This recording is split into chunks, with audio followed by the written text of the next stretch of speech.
textos literários, contos, narrativas, dentre outros que fazem uso da palavra com sentido conotativo, porque a figura de linguagem, ela vai utilizar as palavras no seu sentido conotativo, tá? Sentido denotativo da palavra é aquele sentido real, aquele sentido literal que está lá nos dicionários. Sentido conotativo é aquele sentido que parte da nossa imaginação, da nossa expressividade que nós queremos colocar em um texto. Então, o sentido conotativo não vai estar nos dicionários, vai estar apenas nos nossos textos literários e vai partir da nossa imaginação.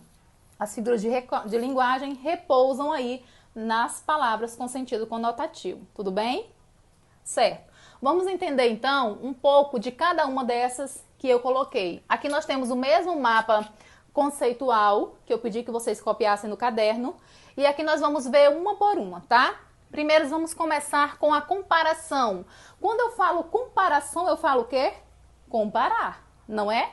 Então você vai observar que dentro do contexto você vai ter um elemento sendo comparado a outro. Por exemplo, eu posso citar um exemplo assim: ah, ela é linda como uma flor. Observe que eu estou comparando ela a uma flor. Para fazer essa comparação, eu utilizo o elemento comparativo como. Então, como, tal como, assim como e dentre outros. Eu vou estar estabelecendo uma comparação de um elemento com o outro, mas essa comparação não parte de um sentido comum, parte de um sentido não literal, fazendo uso da linguagem conotativa. Tudo bem? Vamos para a próxima. A metáfora também, como eu falei, é claro, figura de linguagem, vai utilizar a língua no sentido conotativo, tá? Então, a metáfora é quando eu atribuo uma qualidade a alguém que essa qualidade ela não é real nos meus dicionários. Atenção, não vá confundir comparação com metáfora. As pessoas confundem, mas há uma diferença, porque na metáfora eu não vou utilizar o elemento comparativo, eu vou apenas dizer que ela é. Por exemplo, na comparação eu utilizei ela é linda como uma flor, não foi? Se eu quisesse transformar em metáfora, eu ia dizer ela é linda igual, não, ela é linda, deixa eu pensar bem, ela é uma flor. Eu não estou dizendo que ela é linda como uma flor, ela é tal como uma flor, eu estou dizendo que ela é uma flor. Então, na metáfora, eu vou atribuir uma qualidade a alguém que essa qualidade não está no seu sentido literal. Tudo bem? Vamos partir para a próxima. A antítese. A antítese são os contrários. Por exemplo, quando eu digo... lá no meu poema estou descrevendo, já que as figuras de linguagem eu vou utilizar no texto literário, né? Estou descrevendo meu poema e é o riso e o pranto, e é uma dor com uma alegria. Então veja que eu vou estar comparando dois elementos que são ideias contrárias. Então na antítese você utiliza ideias contrárias: riso, pranto, gordo, magro, alto, baixo e assim sucessivamente. Você vai sempre observar que um elemento está sendo contrário a outro. E atenção, dentro do mesmo campo semântico, tá? Dentro do mesmo campo semântico, porque eu não poderia dizer riso e gordo, nada a ver, né? Eu vou dizer riso, pranto, eu vou dizer gordo, magro, eu vou dizer alto, baixo e assim sucessivamente, tá? Dentro do mesmo campo semântico. Vamos para cá para onomatopeia. Onomatopeia é simples, representação dos sons dentro do texto. Por exemplo, eu estou descrevendo lá, um narrador está contando uma história e de repente apareceu um cachorro e o cachorro fez au au. Esse au au, ou quando o gato diz miau, ou isso é uma onomatopeia. A onomatopeia ela é muito utilizada em histórias em quadrinhos, porque as histórias em quadrinhos você tem a representação do som. Por exemplo, quando você arrasta uma cadeira, a zoada, né? Aquele barulho ao arrastar uma cadeira é uma onomatopeia. Por quê? Porque é a representação do som dentro do texto, tá?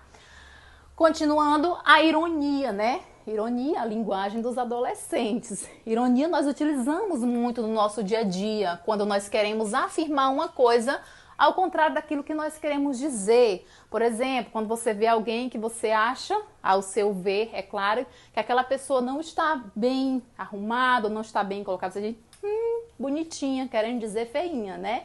Então você está utilizando ideias afirmando com sentido contrário e atrás disso tem um tom de ironia, tá? Vamos para a metonímia. A metonímia é a que a gente mais utiliza no nosso dia a dia. A metonímia, ela não está apenas nos textos literários, ela está na nossa vida. Por exemplo, eu digo assim, vou lá no comércio comprar um Nescau. Acabou o Nescau. É Nescau? Nescau é o nome da marca ou é o nome do produto? Você vai comprar uma marca ou você vai comprar um produto? Você vai comprar um produto. Então, eu vou lá no supermercado comprar um achocolatado. Mas eu não falo achocolatado, eu falo o quê? Nescau, tá? Então, eu faço uma substituição do produto pela marca. Eu faço uma substituição do autor, da obra pelo autor. Por exemplo, eu digo, você já leu Machado de Assis? Eu poderia dizer, você já leu tal obra de Machado de Assis? Mas não, eu fiz uma substituição da obra pelo autor. Então, quando você troca o todo por uma parte, você diz que você tem uma metonímia. Inclusive, tem uma história em quadrinho que ela é bem interessante. É uma conversa entre dois amigos que ele diz assim, seu pai tem quantas cabeças de gado?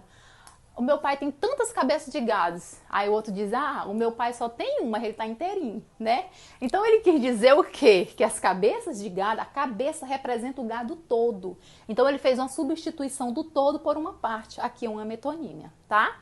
Vamos para a próxima, nós temos o pleonasmo. O pleonasmo é redundância. Redundância nós utilizamos muito na nossa linguagem oral, mas também na escrita ela está, quando o autor quer dar ênfase em alguma coisa, tá?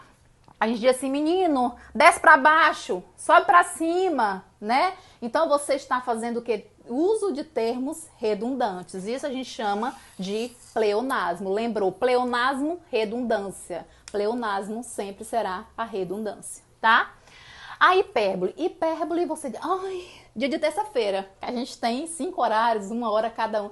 Tô morrendo de fome. O que é morrer de fome? Você acha que isso é um exagero? Você realmente vai morrer de fome porque você ficou 1 hora a mais na escola? Ai, meu Deus, está pesando 1 tonelada essa minha mochila.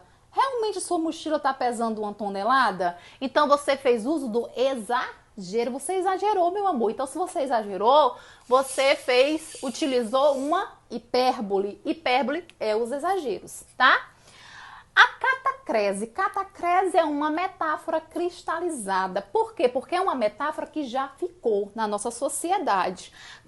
Catacrese é quando eu digo, por exemplo, o braço da cadeira. Bati meu dedo no pé do sofá. Sofá tem pé? Pé do sofá é o quê? Uma metáfora cristalizada porque já se convencionou. Hoje é comum nós utilizarmos, né? Por isso que a catacrese, ela está no nosso dia a dia, tá? Vamos para cá. Eufemismo. Eufemismo é para suavizar uma mensagem. Por exemplo, o eufemismo, ele é o contrário da hipérbole, porque a hipérbole é o exagero, né? O eufemismo você tenta abrandar. É alguém que chega, faleceu, e você diz assim, fulano morreu. Não, você não diz morreu para não causar naquela pessoa, né? Você diz o fulano descansou, o fulano foi encontrar com Deus, foi se encontrar com Deus. Então eu tenho o quê? Uma suavização da minha mensagem. Quando eu tento suavizar com termos mais suaves, eu estou utilizando um eufemismo, tá?